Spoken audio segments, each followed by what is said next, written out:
दिल्लीमध्ये आज महायुतीची बैठक। एकनाथ शिंदे, देवेंद्र फडणवीस आणि अजित पवार उपस्थित राहणार। सत्ता स्थापनेच्या पार्श्वभूमीवर चर्चा होणार। भाजपचा मुख्यमंत्री पदाचा मार्ग मोकळा। एकनाथ शिंदेंनी मुख्यमंत्री पदावरचा दावा सोडला। आपला निर्णय दिल्लीत नरेंद्र मोदी आणि अमित शहांना कळवल्याची दिली माहिती। काँग्रेसची आज मुंबईमध्ये महत्त्वाची बैठक। बैठकीमध्ये गटनेता निवडला जाणार। नवनिर्वाचित आमदारही राहणार उपस्थित। ज्येष्ठ सामाजिक कार्यकर्ते बाबा आढाव आज आत्मक्लेश उपोषण करणार।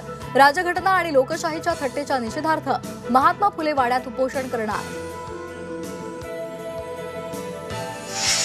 केडीएमसी मधील 65 बेकायदा इमारतींवर हातोडा पडणार। 3 महिन्यांमध्ये बेकायदा इमारती जमीनदोस्त करण्याचे हायकोर्टाचे आदेश। हजारो नागरिकांना बेघर होण्याची भीती।